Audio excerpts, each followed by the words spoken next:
This webinar is one of a series of webinars produced by Corporate Relations to serve our members. Details on upcoming events are posted on our website at ilp.mit.edu. For the present, MIT Corporate Relations is offering these events not only to our ILP members, but to the general public, keeping with MIT's mission of creating and sharing new knowledge. This webinar will be recorded and available on our website. Our speaker today is Professor Charles Stewart of the MIT Department of Political Science. In our democracy, citizens express their will through elections. They may choose to continue support for current incumbents and policies, or to bring about change. The November 2020 elections in the United States will take place in the context of the COVID-19 pandemic, which has already claimed over 120,000 lives in the United States and created uncertainty about access to polling places. There's fierce debate over allowing mail-in ballots. In addition, there's concern that our elections may be vulnerable to campaigns of misinformation or disinformation through traditional or social media, to foreign interference or influence, or to voter suppression through redistricting, denial of registration, or difficult access to polling places. In his talk, Professor Stewart will share his thoughts about how we are preparing for the November election, the outcome of which will have consequences not only here in the United States, but even worldwide. Before we proceed, some information for our audience. This presentation will be recorded and available on our website, as I mentioned before, ilp.mit.edu. Taking advantage of the features of the Zoom webinar application, you may submit questions for Professor Stewart via the Q&A feature that you see at the bottom of your Zoom window. They will be seen by everyone. You may vote for questions you see appearing in the Q&A to move them toward the top of the list. Use the chat feature only to communicate and resolve technical difficulties with our tech support system. So, with great pleasure, I turn over the floor to Professor Stewart. Thanks, Ken. Thanks very much. And thanks everybody for joining today, and the ILP, folks in ILP who have arranged this meeting in a really great series of webinars as well. I'll start by just noting that Ken has identified a large number of issues related to this election, and certainly it's the sort of thing, any one of the issues that he mentioned could be the topic of an hour-long or even hours-long discussion. I'm going to be focusing my remarks on the COVID epidemic and its effect on the election particularly, in part because that's what I'm spending 150% of my time on these days. But I also think that the COVID response in the election actually right now is the most pressing issue of facing us as we move into November. And I always hate to rank the challenges facing election administration, but I think actually it's ranked now among a couple of the others. Although they are very, very important. And voter suppression, election suppression, for instance, is an issue that I'm happy to talk about. It's one that I've done both consulting work on and written about, and it certainly bumps up against the issues that we're facing right now in voting during the primaries in the US and coming into November. I think with respect, though, to the response narrowly considered to the COVID virus, thinking about this as primarily a method or an issue of suppression, I think misses some very important dynamics that are emerging. Likewise, another a big issue is foreign interference with the election. And, if we had been talking 6 months ago, it would be actually foreign interference that was at the top of everybody's mind. And in some ways, it is unusual to think these days that we're longing for the days when we were only merely fighting Russian and other foreign interference, hacking voting machines, and trying to influence social media, etc. I think foreign interference is a really big issue. It remains one. It remains an issue that state and local election administrators continue to be addressing. I think, though, that when I survey the election administration landscape, that election administrators at the state, local, and national levels, and other law enforcement, security entities, et cetera, I think actually have a pretty good grasp on that issue and ways of addressing issues of foreign interference. And I'm thinking, by the way, right now, not so much about disinformation, but rather issues of so-called hacking into election systems.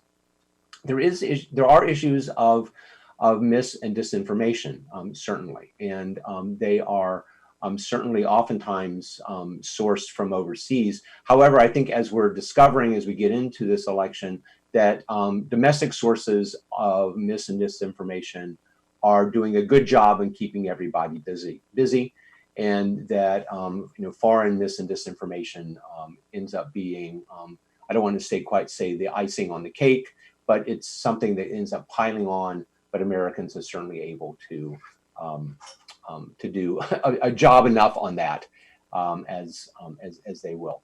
Before I begin my remarks, actually, I wanted to throw two polling questions at the audience. And the first one really is to give us a before and after and see if there's any effect of my talk on the group. Do you believe the United States will be prepared to hold its presidential election in November? So we'll hold on there for just a second and see what people say to that. And we are split. Plurality of optimists, 43%, but coming up close behind are the pessimists at 35% and don't knows at 22%. So we are split. That's good to know. We'll see how folks feel at the end. And then I have a second question.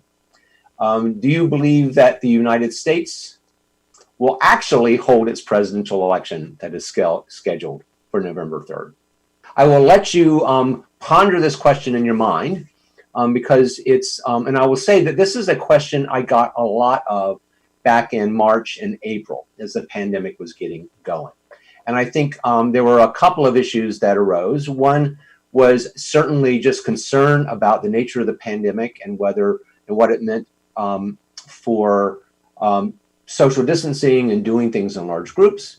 Part of it also, quite frankly, was due to a bit of concern that was coming, from the Democratic side, among Democrats and folks who are not Trump fans, who believed that Donald Trump had something up his sleeve to stop the election from happening. So we see now we actually do have this poll up, and so thanks for doing this. And so I'll hold on, and then we'll move on.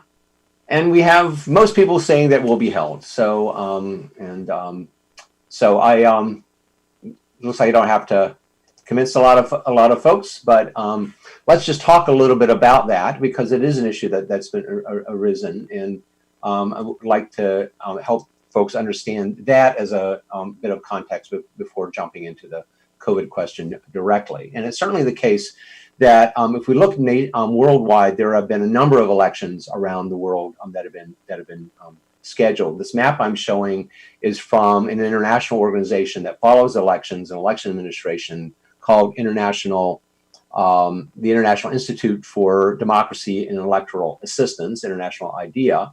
And we can see here the yellow countries are countries in which elections have been postponed, orange countries where there's been a combination of elections being held and postponed, and then blue, a few blue countries where elections have moved ahead.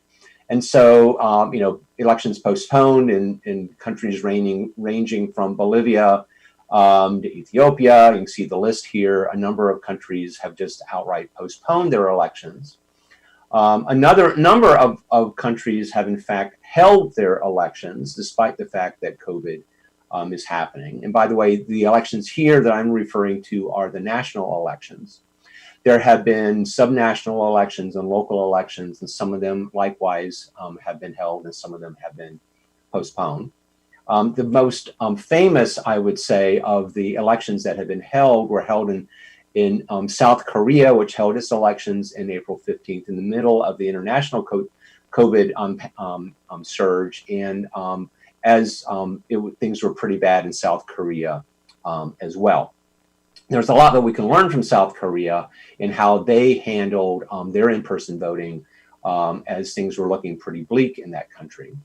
Now, it's very important to remember that in the countries around the world, with the exception of the United States, that by and large, governments have a lot of flexibility in when they hold elections.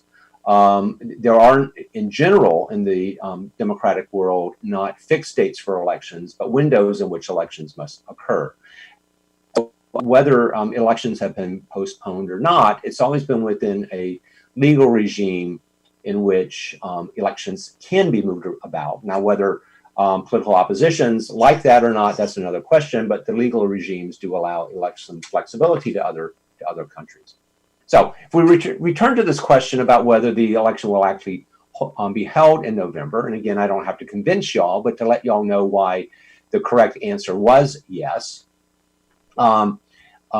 The reason just has to do with not only with adherence to democratic norms, but because federal law and the Constitution mandate it. And if we were to put all these things together, we would see why there really is no option other than to have an election on November 3rd. The first has to do with the Second Amendment, which sets the terms of office, by which the term of office ends on January 20th. So for people, and I don't think that's folks on this webinar, but I've certainly talked to my fair share of folks who believe that Donald Trump might have something up his sleeve to stay in office after January 2nd, even if he were not to win re-election. And I would just point out that the Constitution says the term of office, if there is no election, ends on January 2nd. And furthermore, under the Constitution and the Presidential Succession Act, if there is no president elected by next January 20th, the Presidential Succession Act kicks in, and given what all auguries are today, the most likely result would be that Nancy Pelosi would end up being the acting president.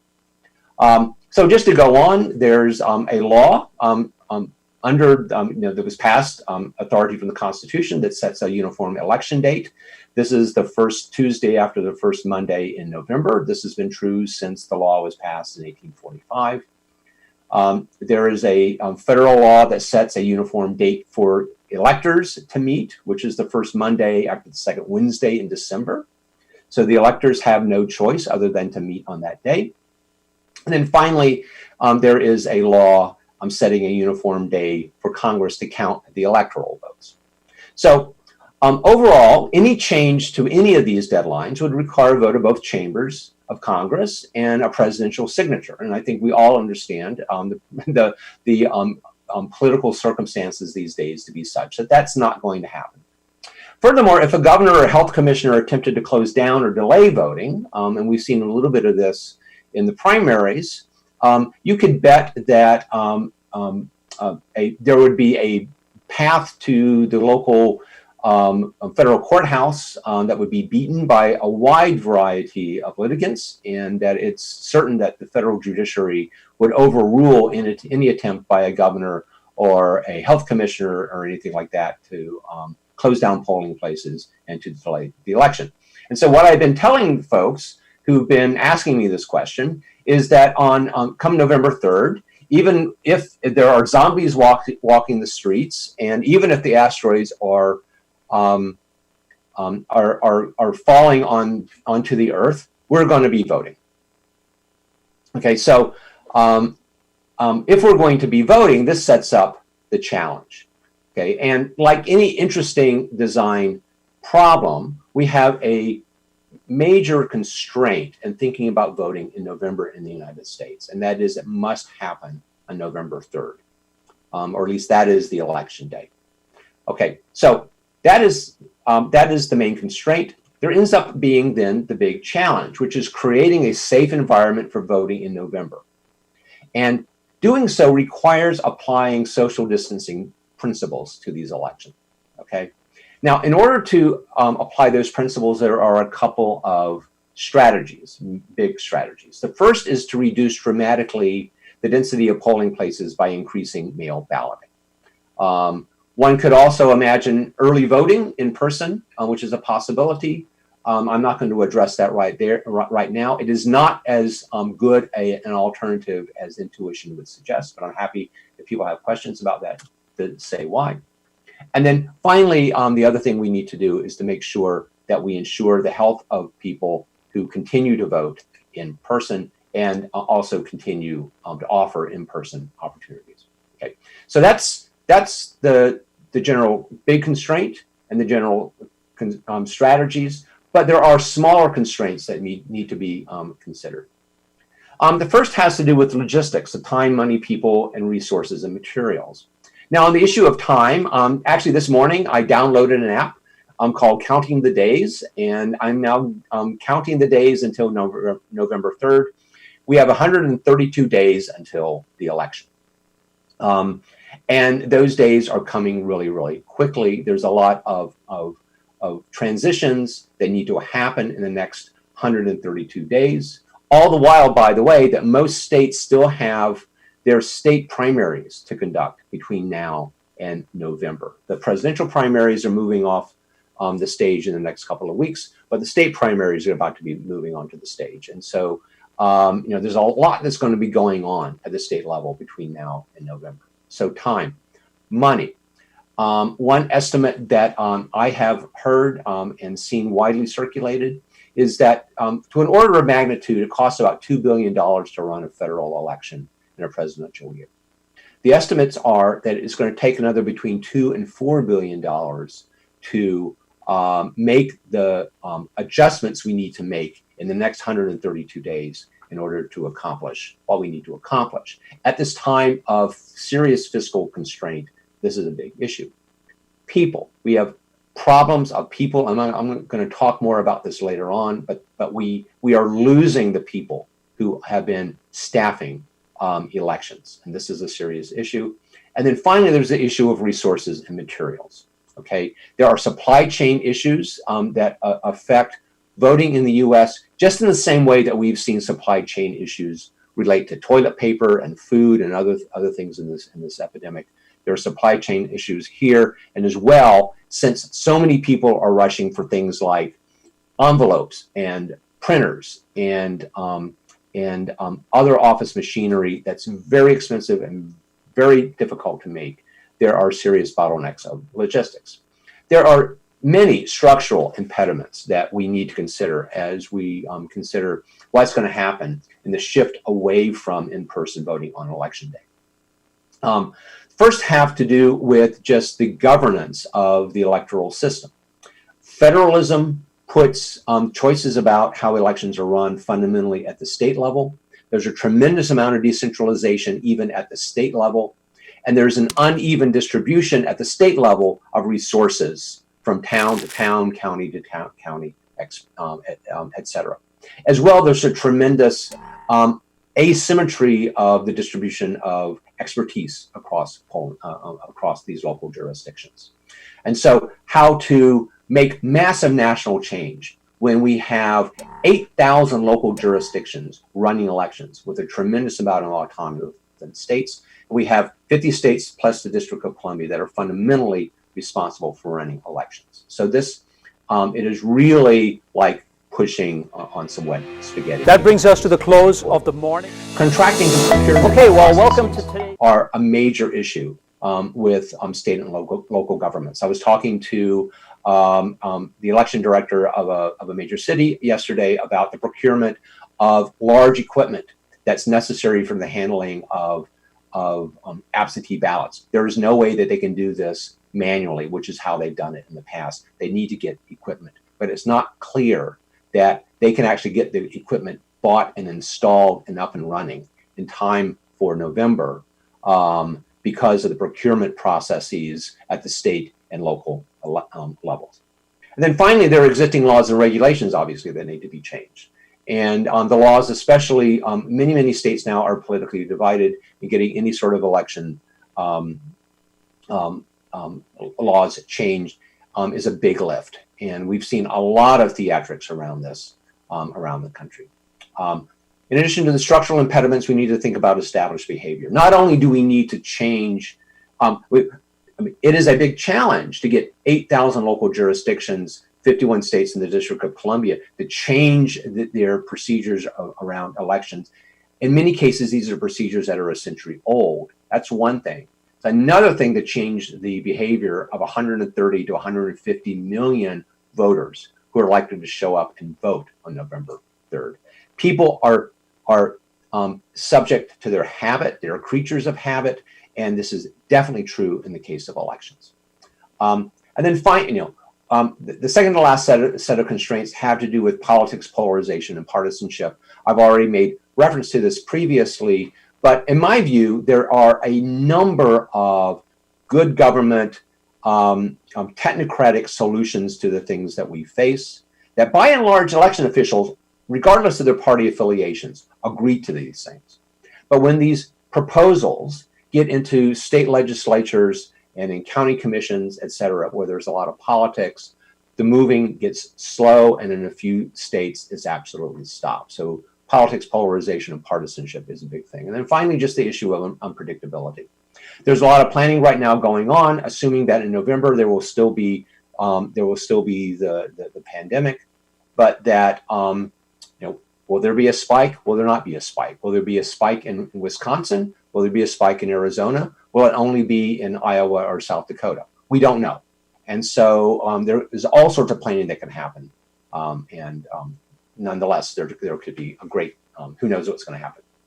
Now, very, very quickly, just to set up some background, as I'm suggesting that here talking about shifting people to mail, just to give you a sense about the enormity of this and the regional context. I just want to show you a few statistics about how Americans vote right now. If we look at the percentage of people who have voted traditionally in person on election day over the last 20 years, we see back in 1996, about almost 90% of Americans cast their ballots on election day. In 2016, that was down to only 60%. Now, something has to have changed in that time. And what's changed in that time is that both mail voting and voting in person, but voting early, have risen pretty steadily in the last 20 years, so that in 2016, about 20% were voting by mail and 20% were voting early in person. And we were expecting that to grow in 2020, but we were expecting only basically the linear trends to continue and no big shifts, okay? So that's nationwide, but of course, as I mentioned earlier, elections are run at the state and local level. And so if we look at the distribution of how states have voted, this is the distribution of what we see. Now, this is being from MIT, this is kind of a geeky way of explaining how things go. This is a ternary plot, a tri-plot that some of you may have still be using, may have encountered back in chemistry, geology, et cetera. And it shows just the distribution of voters in every state who might have voted on election day, might have voted by mail, and might have voted early. If a state is at the very top, all of its voters are voting on election day. If it's down on the left-hand vertex, all the voters are voting by mail. And if it's the right-hand vertex, all the voters are voting early in person. So we see in 1996, most states were the very, very top. There were a few states, though, like Oregon, Washington, beginning to migrate down toward mail, and another couple of states like Tennessee and Texas that were beginning to migrate down to early voting. And if we do the snow globe here, we see in 2016 there was a great deal of heterogeneity in how states voted. We had about 11 states that were voting in traditional ways, everybody pretty much voting on election day, a few people voting absentee. 24 states that had loosened up their practices somewhat to allow some early voting, some some mail voting, but still most people were voting on election day. About 7 states, mostly in the West, that were now primarily voting by mail, including Washington, Oregon, and Colorado, states in 2016 that were sending ballots to all registered voters. We have another 7 states where they were accommodating voters' desires for greater flexibility by having kind of liberal early voting laws. And then, of course, there's always Florida, which has to do things in the most complicated way possible. And they're alone, having basically 3 different electoral systems that they're operating. Now, the amount to return to mail voting, the amount of mail voting is driven largely in usual years by the laws. And we can divide those laws into 4 main types. You can have traditional mail balloting absentee laws that require someone to have an excuse to vote by mail. You can have you can loosen that requirement to allow people to vote by mail for any reason, but they still have to submit an application. You can allow people to sign up for a permanent mail ballot list, or you can actually send a ballot to everybody. Okay. And so we have this plethora of mail ballot laws in the United States, and these are the regimes for 2020. One of the things I would note is that some of y'all are aware that the 100th meridian is considered to be the traditional boundary of where the West starts. The 115th meridian is pretty much the boundary of where widespread voting by mail starts. And part of the conflict and part of the business about voting by mail actually comes down to this issue of West versus East and their practices. But overall, in moving to voting by mail in 2020, what we're going to have to be doing is moving the great bulk of states, either traditional states or those that have had a lot of early voting, down into the lower left-hand side of this triangle. And that's really the one of the administrative challenges. So I've been talking a lot, and I would like to slow down myself and maybe open it up to a couple of questions before picking up again. So with that, I will stop my screen share and see if there are any questions that Ken wants to throw my way. So some questions have come in. The first one going to points you made earlier, where you say that the laws and Constitution could prevent anyone, even the president, from stopping America from voting on November 3rd. Yet there are many governors who have been delaying primaries. How can you be certain that the November election will go forward when there have been these delays? Or I'll throw in, despite constitutional requirements, we've seen that the current incumbent in the White House disregards all precedent and laws. So what's to prevent anyone from delaying this election? Yeah, 2 things. I mean, on the first part about the delays in the states during the primaries, I think it's important to realize that all those delays have occurred within the context of state laws, and especially the emergency powers of governors. And if one were to dig deeply into those episodes, what you discover in many cases is that the state courts push back, and oftentimes your state legislatures got involved as well. And so there's already a good history that's been established at the state level where the constitutional mechanisms have come to the fore. With respect to the hypothesis about the incumbent and president, I would say this.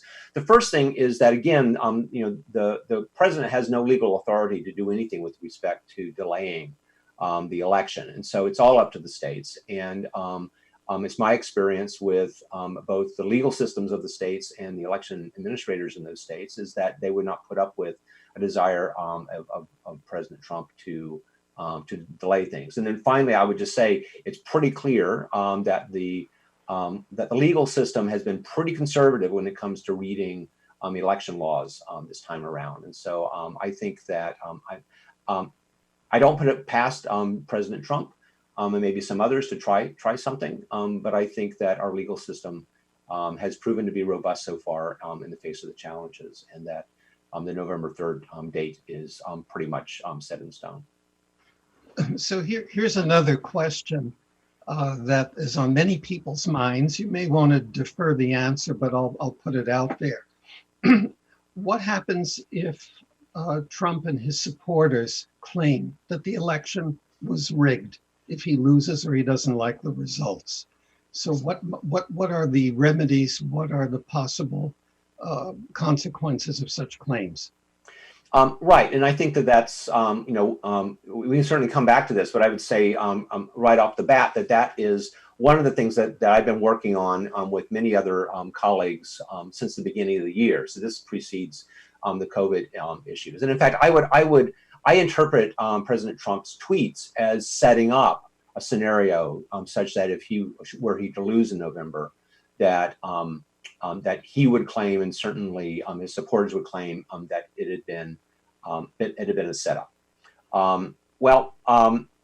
To some degree, that we already know in 2016, 2012, 2008, from the survey work that I've done, that the losers of elections have tended actually to believe a shocking number of Democrats in 2016 and Republicans in 2012 and 2008 believed that the election was stolen already.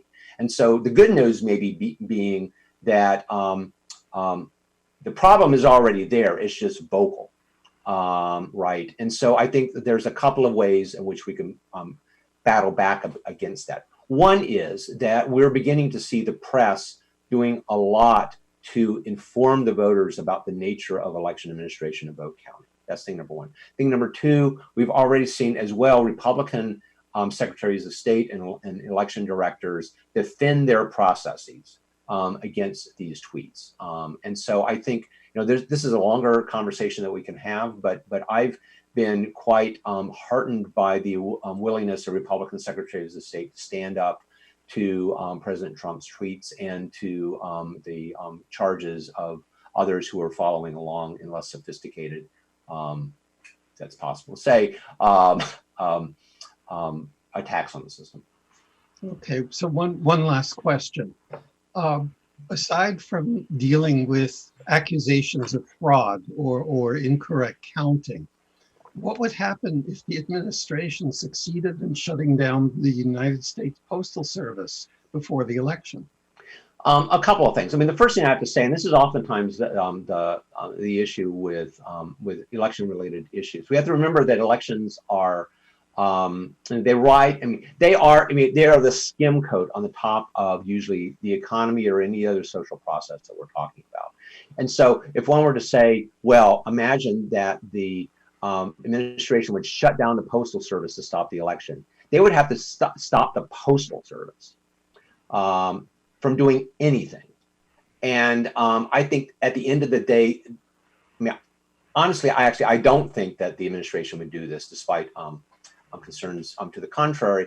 But in any administration seeking re-election, the prospect of shutting down mail delivery around election day, that would be, to me, a non-starter. So it just doesn't seem, it seems to be a bit of a fantasy. Well, there are many other questions, but continue with your talk and we can address them at the next break. Certainly. And so what does it take to run a mail ballot operation? Well, I'm going to run through this really quickly, but I do want to give you all a sense about the magnitude of what's at stake as states move from voting in person to voting by mail. And first of all, we can think about the mail ballot process as consisting both of a set of procedures and a set of procurement and staffing requirements. And the vote by mail process requires attention to pre-election preparation, voter registration and ballot preparation, and then sending ballots to voters, outbound ballots, receiving those ballots back, and then verifying signatures and counting ballots. Now, a number of these processes are also in effect for in-person voting, but we have to recognize that one part of the complication of moving from in-person voting to voting by mail is that really 2.5 of these processes really are focused only on voting by mail. And as one shifts to voting by mail, increases the amount of voting by mail, these new processes that you have been able to handle manually, maybe with a couple of temporary employees, become processes that you need SOPs for, that you need warehouses for, that you need equipment that costs millions of dollars to operate and automate. There's a number of processes that I've been following. I'm not going to read them all off. There's a few that are particularly of concern, such as expanding warehouse facilities and processing facilities, such as making sure the voter signature databases, that you have software ahead of time to compare the signatures on file with the signatures that come back on the absentee ballot envelopes. Making sure you have good coordination with the Postal Service. We were just talking about that. Buying automated envelope sorters and scanners. You now have to automate things. Creating a robust signature verification technology. Buying other automated equipment, such as envelope extractors and ballot scanners. And again, because you can't be opening up mail one at a time if you have 500,000 mail ballots coming in, as like Chicago might have, or as Los Angeles might have 3 million. You can't do that by hand, and you can't scan those ballots one at a time. You have to do it in bulk. Okay, so will voters default to mail balloting in November? And the short answer is yes, although I don't think at the same rate as we've seen in the primaries. So, and this gets us to lessons that we've learned thus far in the primaries. And the first one I would just point out, and this is why I think a lot of people are going to be voting by mail in November, is that we've seen that despite the amount of chaos and concerns over voting during the primaries, the great majority of voters have been able to figure out how to do it. Turnout in the Democratic primary in 2020 has been on par with 2016. And in fact, it has been greater than it was in 2016. And so that's good news with respect to people turning out to vote.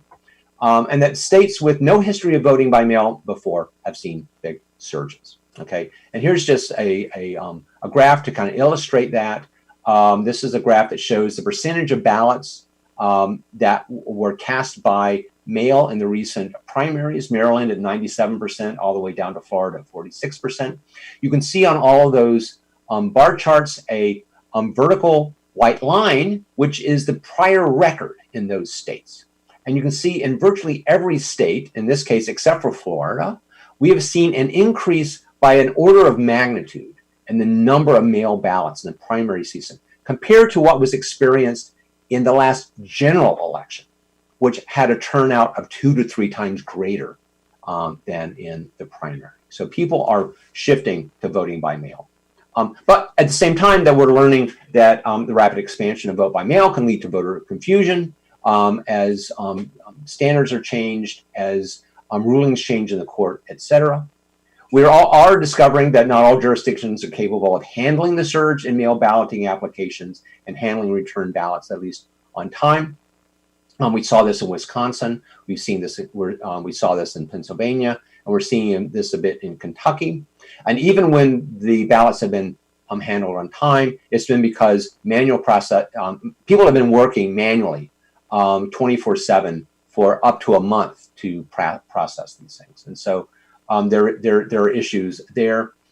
We're learning that the working relationships between the Postal Service and local election jurisdictions are critical. And if you've not been a vote by mail jurisdiction, you have not developed those relationships. There are too many. It's a small number, but nonetheless, there are too many stories. For instance, in the case in Wisconsin, where Oshkosh would send out their mail ballots, and the next day in a tray, and the next day they would get returned, no explanation, but they were not delivered. They would take them to the post office, and they would be returned the next day, undelivered. Okay, there are little stories like that. They are not widespread. They are not the norm, but there are a lot of stories of the failure to coordinate.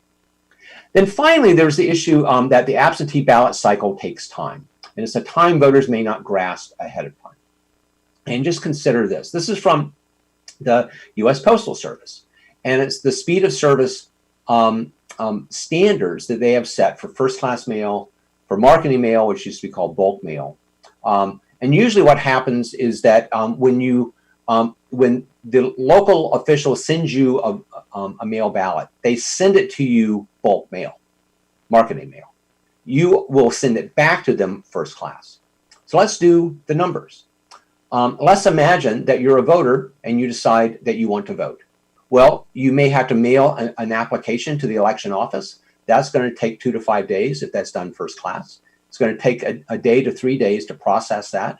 It's going to take another 3 to 10 days by marketing mail to return the ballot to you. It's going to take you a day to mark the ballot. You'll stick it back in. First class to return. That's a total of 9 to 24 days. Now, if you're lucky and you live in a state where you can make your request electronically on the internet. That might cut 2 to 5 days. Nonetheless, that's a week to 3 weeks of doing the round trip. So somebody who decides on the Wednesday or the Friday before the election that they want to vote, and they want to vote by mail, they're out of luck. They're going to have to have made that decision 3 weeks before the election. And we know that a lot of people who vote only in presidential elections are not thinking that far ahead of time. Okay. So, but finally, I want to say that despite the hiccups in mail balloting during this cycle, the consensus has been that the main effect of the surge in mail balloting was to slow down the vote count. There have been hiccups. There have been long lines. I'm going to talk about those in the next segment. But I think it's fair to say the consensus among election officials, other close watchers of the primaries, is that the good news is that these hiccups have not affected outcomes, that election officials have learned a lot about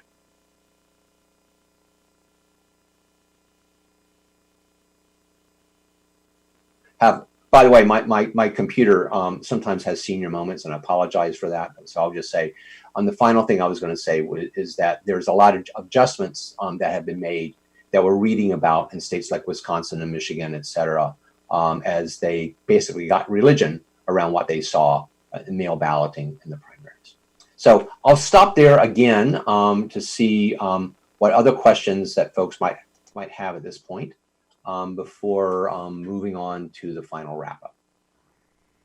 So anything from the audience, Ken? So yeah, a number of people are still asking about how to ensure against fraud, particularly in mail balloting. And then there was another question about fraud where there's all of the early or remote voting.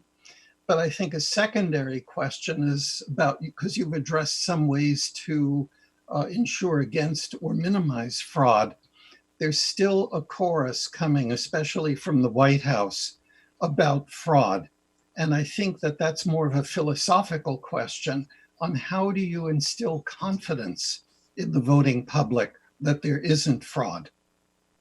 Right. I mean, so a couple of things very, very quickly. I mean, one of the things about the mail ballot situation that we have to acknowledge up front and not shy away from it is that when you mail a ballot to a voter, the local election official has lost track of the chain of custody. That's absolutely true. But what has emerged over time has been procedures to basically ensure that the voter that you're sending that you're sending the ballot to the right voter, and that the voter himself or herself, when you get that ballot, it's actually that voter. The most basic one safeguard are signatures. And I mentioned in terms of kind of preparations for mail balloting, that one of the things that election officials are focusing on as they expand mail balloting is the sophistication of the signature matching. And the thing that's been slowing down the vote counts has been careful attention to signature matching. So the first line of defense is signature matching. The second line of defense is watching for the patterns of the return of mail ballots. Okay, so it is certainly the case, and there is in every election a report of what I call onesie-twosies retail fraud. Somebody voting a ballot for a spouse, for a kid away at college, maybe for their spouse who just died, and you know how they would have voted, and you still want them to have one last say. That's retail onesies, twosies. In a sea of 30 million, 60 million mail ballots, they don't have an effect. What we need to be concerned about is wholesale fraud. And as the thing there is, I think you have to recognize, if you were to engage in wholesale fraud, for instance, Attorney General Barr has been talking about millions and maybe millions of foreign ballots being flooding us. Well, think about how that would happen.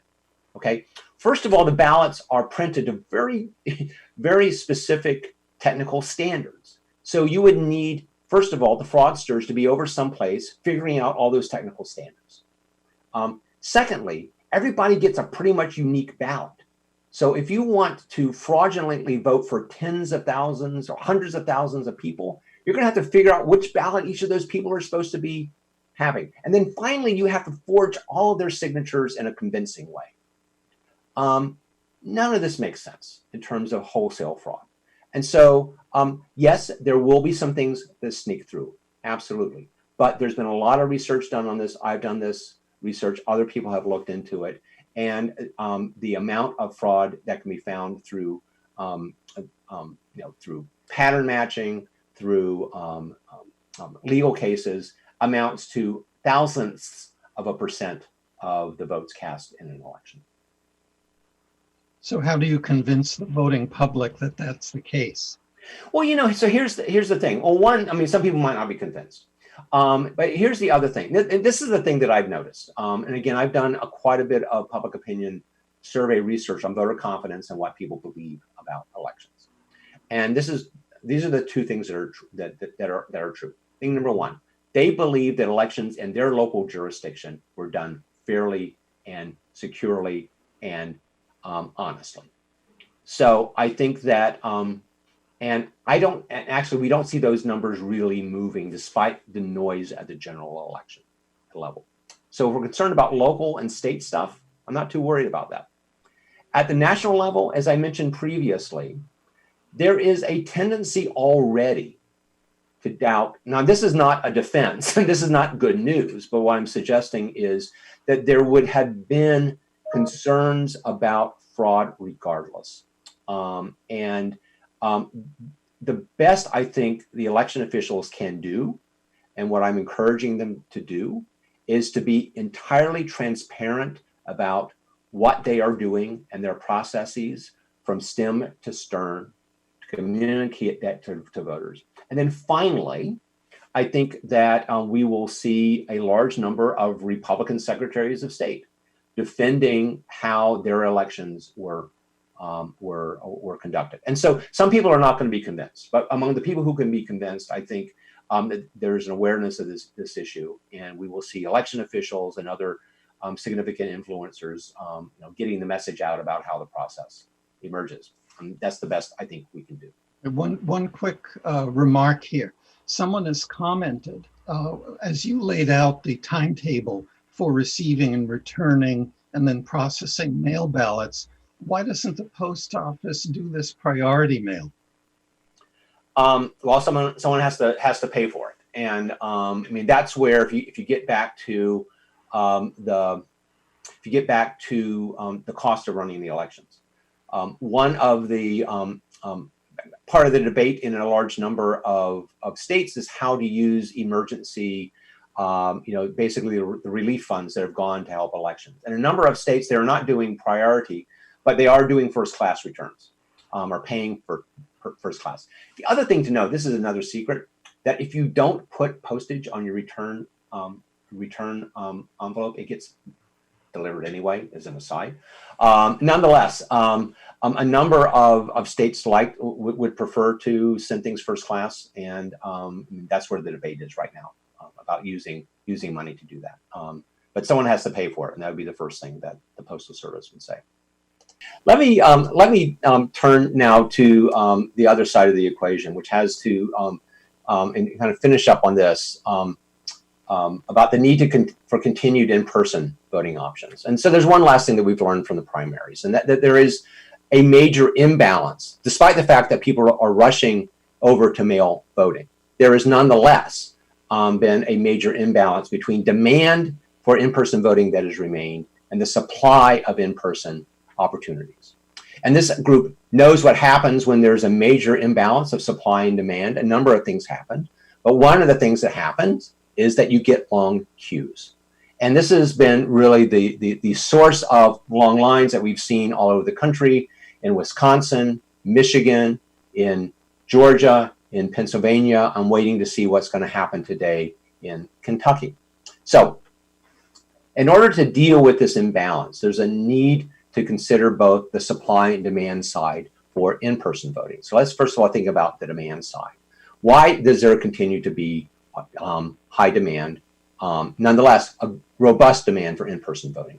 Well, the first is that voters are generally reluctant to change their behaviors.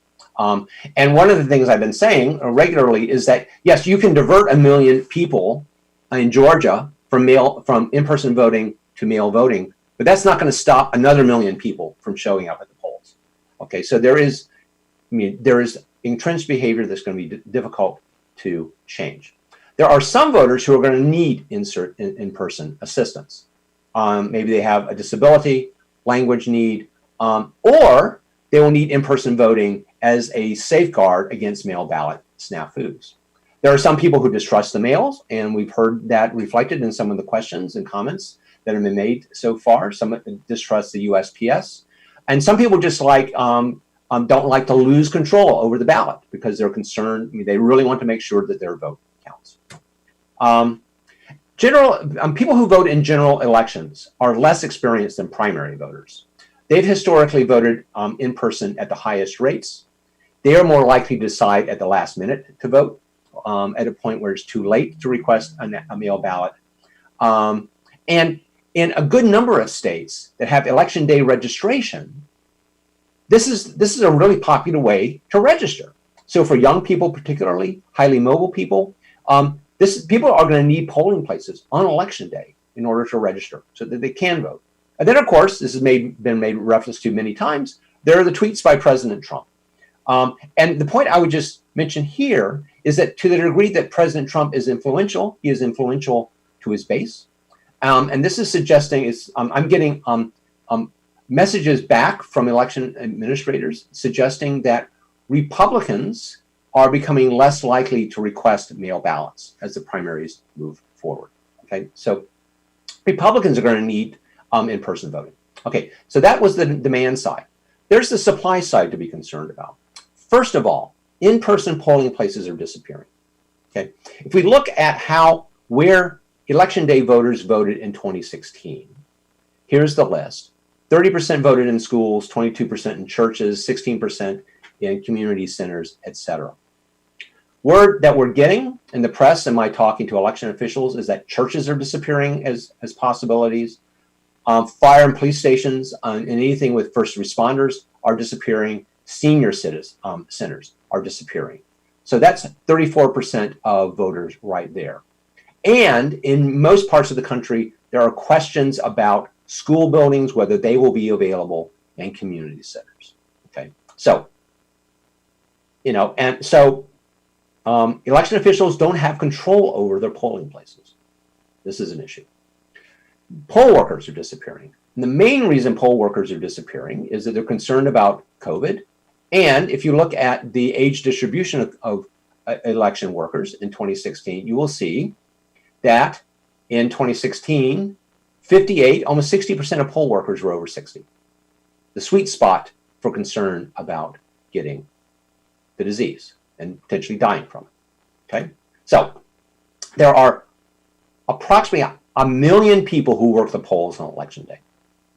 This is equivalent to the number of half the employee base of Walmart, the largest employer in the United States, and roughly the same as Yum Inc. and UPS, the second and third largest employers in the United States. So that's the order of magnitude of the problem that we're facing. Without poll workers, then what's happening is polling places are closing. This is an example of what happened in Wisconsin, and in particular in Milwaukee. What I'm showing you is a map of the polling places in Milwaukee County, Wisconsin. The gold area is the city of Milwaukee. The white area is the suburbs, non-city part. The red dots are polling places in the suburbs. The blue dots were the announced polling places in the city. These are the polling places that actually opened on primary day in Milwaukee. 95% of the polling places in the city of Milwaukee closed because they didn't have enough poll workers, and they consolidated to the high school gymnasiums in the city. Today, we're going to see what happens. Jefferson County, Kentucky, which is where Louisville is, normally has 603 precincts that vote in 240 locations. Because of concerns about COVID, they're voting in one location. This is that location where they are expecting 30,000 people to show up and vote today. By the way, I've not heard any bad news from Louisville, so this might be a good story. we'll see at the end of the day. At the bottom line is that between 250,000 and 400,000 new poll workers are going to be needed to be recruited for this election. So a lot is meant to be done. I'll just very quickly wrap up here and do the last poll. There's a lot of education and outreach that needs to be done, reflective of some of the questions that have been mentioned already, but robust public education is an absolute must to let voters know what they need to do, let them know where polling places are changing. There needs to be innovation in how we check people into in-person voting to take into account social distancing. We're going to have to limit, basically limit interactions with machines and ballots and all those sorts of things. And then finally, I've been emphasizing a lot of what governments are doing, but there's going to be a big role for non-governmental organizations in making this work. The parties, the campaigns, civic groups, etc. For instance, one of the things I've been pushing really hard these days is I think church groups and PTAs and every civic organization in America needs to think about providing poll workers, either to work on election day or in the back office operations to make things work. Okay, so that's the quick wrap up. I will end with the question that I started with as we start thinking about the last round of questions. Now, what do you think? Do you believe the United States will be prepared to hold its presidential election this November? And the results are, kind of where we started. It looks like I convinced people, some people otherwise, which I don't know was the intention, but it's good to know what the feedback is to a presentation like this. So with that in mind, I'm as I say, I'm here all week, and so Ken, what other questions do we have from the audience and from you? Okay, so there are a number of questions coming up about voter suppression and foreign interference. But before we get to that, I'm going to insert just a quick little question. So it's been obvious that of the number of eligible voters in this country, we don't have, not enough of them are registered and not enough of them vote. In some countries, voting is compulsory. In other countries, a possibility to increase this would be to make election day a national holiday to encourage more people to vote. So some thoughts about those numbers of the electorate, and then go on to touch on voter suppression and foreign interference. Right. So about the relatively low turnout rate in the United States. The first thing, I'd say a couple of things to put those rates in context. The U.S. usually is at the low end of things. The statistics that are usually reported are actually designed in such a way that tends to deflate the U.S. and inflate the rest of the world. And the way it deflates the rest of the world is that the statistics that are usually reported are the rest of the world is the number of people who turn out to vote divided by the number of people registered, under the theory that everybody is registered. It turns out that is not true. That there are large groups of folks that you would imagine would not end up being registered by the government that are not. And the US, on the other hand, those statistics tend to be number of people who voted as a percentage of voting age population, because we're very good at registering that. That's a bigger denominator. So that's one thing to keep in mind, but that's not really getting to the meat of the question. I think that the meat of the question is this. What we know, again, going back to comparative studies of voting turnout in the United States versus the rest of the world, is that if you are 35 years of age in the US and older, you vote at the same rate of everybody else in the democratic world. So the issue is actually primarily focused on the political behavior of young people.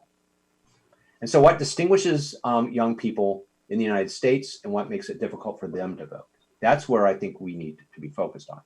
The thing that distinguishes young people in the United States compared to most of the rest of the world is that they are highly mobile, and they tend not to be living in family households when they reach voting age.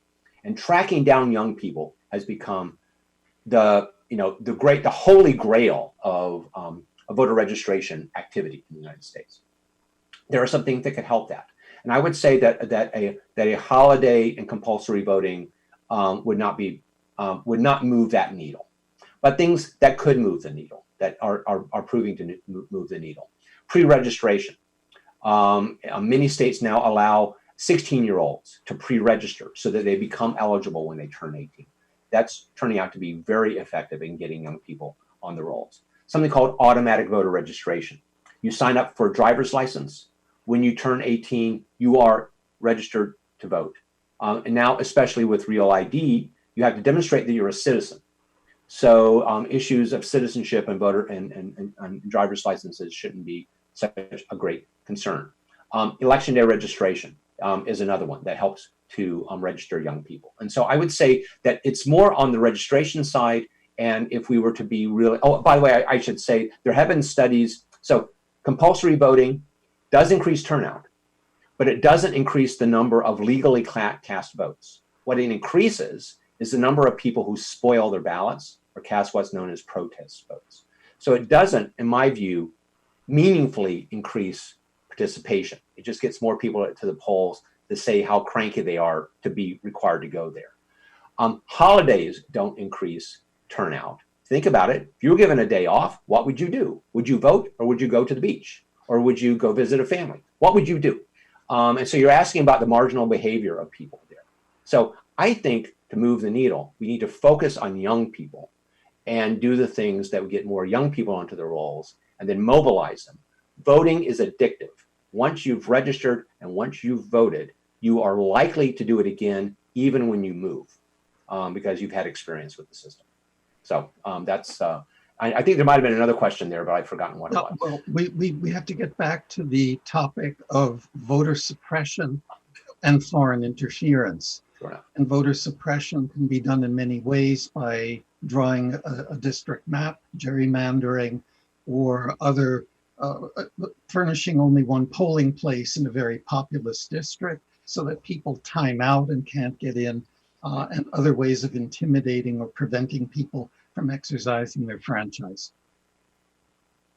Right. So a couple of things, and again, I want to focus on how issues of suppression relate to COVID. And to preface this, I should say, I just want to make it clear where I stand on these things as both a scholar and a public intellectual, if you will. I have worked with, as an expert witness, with the Department of Justice in voting rights cases in the past, where I think it was clear that the intent of changes made in state laws, and like in North Carolina, South Carolina, et cetera, were to make it more difficult for Democrats or African Americans or for particular people to vote. And so efforts to suppress turnout are real, and we can demonstrate the suppressive effects of some of these laws. And so I totally believe that. I think, though, that as we're thinking about this particular election, there is an unfortunate tendency to lump too much into this voter suppression box. So, for instance, take the case of Milwaukee that I just mentioned. 95% of polling places closed. Well, if you don't know anything about elections or don't know much, you would say, that's suppressive. Until you discover that, well, the person running elections in Milwaukee City only had 10%, 20% of his employees show up. So what's he going to do? He's a Democrat. It's a Democratic city. He's trying to do the best to get as many people to vote as possible.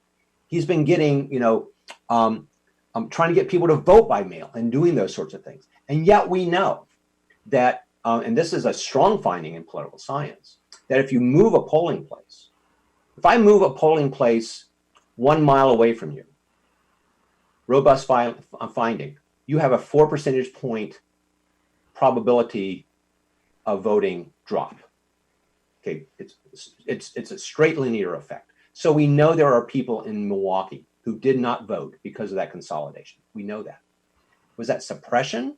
Is that the right way to think about it?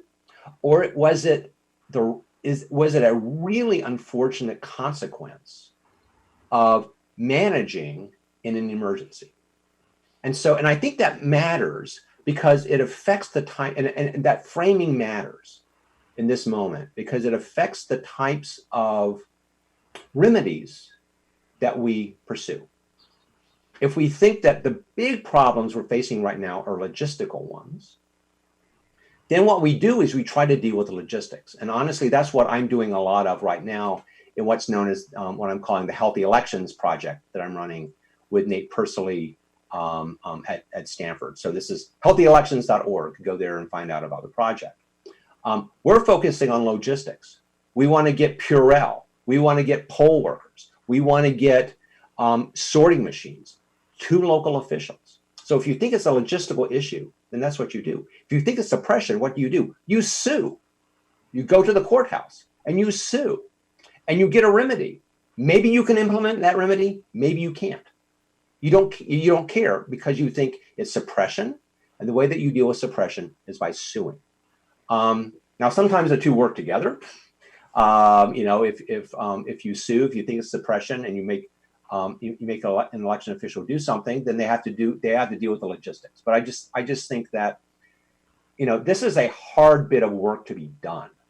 And most of what we're seeing right now is the problem of the logistics and the emergency. And I would encourage people to try to be helpful by volunteering, by donating, by calling up their legislators and saying, you need to appropriate more money, you need to do this, you need to do that in order to get through this. And we need to be careful about opportunities, chances to suppress, because we know that's going to happen too. And there are election protection efforts out there in the campaigns, and people should be working that side of the street as well. But I think that a good deal of what we're facing in November, it doesn't help to bundle all that into suppression. I think another question was about mis and disinformation, and I think we've come around that a number of times here. I think that unfortunately, to the degree that there's a simple solution to the problems of voting in November, and that is as many people as possible voting by mail, consensus of Democratic and Republican election officials, the fact that there is misinformation going out about mail balloting, acknowledging that mail balloting is not, is hard, very hard, but people are very serious about it. That misinformation is really hurting people. And in fact, it may hurt Republicans, elderly Republicans, more than anybody else. And then, of course, the Russians can just kind of mix a little bit more and make it even worse. But I think that the sources here are domestic, and that we need to acknowledge that. So, since you mentioned Russia, the question in general about foreign influence or interference, what should we be looking for, and what might we do?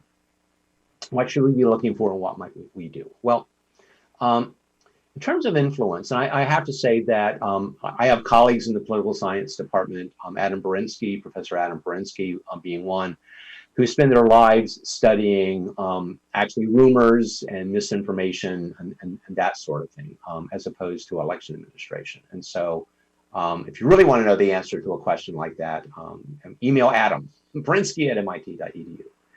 He'll be glad I told you to do that. What should we do? One of the things we need to do is what we always need to be doing, which is to be informed consumers of the news, whether it be social media or whether it be the mass media, and to recognize the signs of, especially the amplification of mis and disinformation that comes from that comes from domestic sources, and that appears to be the way things are happening mostly. Is really the amplification of what's happening with domestic sources. Now, and I think an informed consumer of news is the best remedy, because one of the things that we are discovering in the social science that I've been reading on this is that efforts, for instance, to tag a Facebook post as being of doubtful provenance and that sort of thing, it is not effective. And in fact, and oftentimes it causes a backlash. And so the intervention of the social media platforms, especially in mis and disinformation, and particularly when it comes from overseas, is a really tricky business. And therefore, maybe as a professor, I've always believed education is the way to go. But I do think that we as consumers of the news just need to understand what's going on and understand an authentic message senders. And to me, that's the best defense. Okay, so before we conclude, do you have any final comments, insights, or thoughts that you'd like to share with our audience? The final thoughts, insights that I like to share at the end, well, as I mentioned as I was closing up, that I noticed that if anything, I swayed people toward being more concerned about November than they were at the beginning. I should say that honestly myself, and of course I talk to election officials all the time, I'm quite heartened by the amount of work that's being done. What we've seen in the primaries has been a real wake-up call to many of them. And we're seeing, for instance, Wisconsin, to come back to that state, which has been riven by political divisions over the last several years, and was riven by political divisions in April when their attempts were made to delay.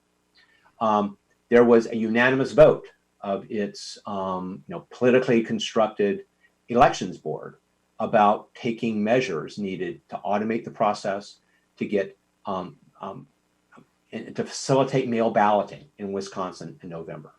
So we're seeing in most states, and in particularly in the battleground states, election officials and politicians coming around to doing the right thing.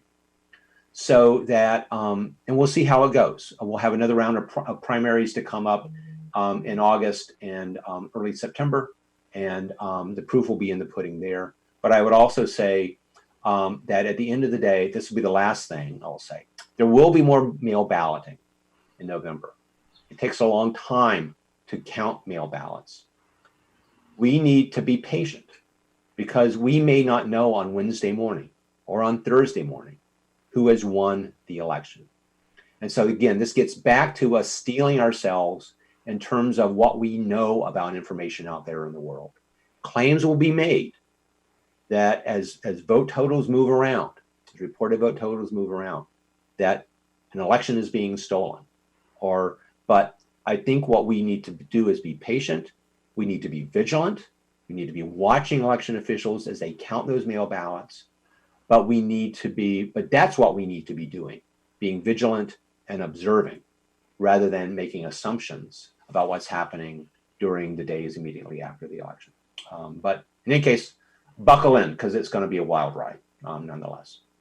Well, thank you so much, Charles. I want to join with our audience in thanking you for your thoughts and your insights. I want to urge all of you who are eligible to register and to vote so your voice will be heard.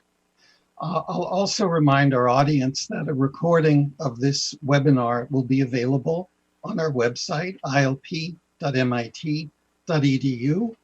And before we sign off, we're leaving the chat window open and invite you and our audience to leave comments and thoughts about the webinar. Thank you all for your participation. Have a good day. Stay safe, be healthy, register, and vote. Thank you.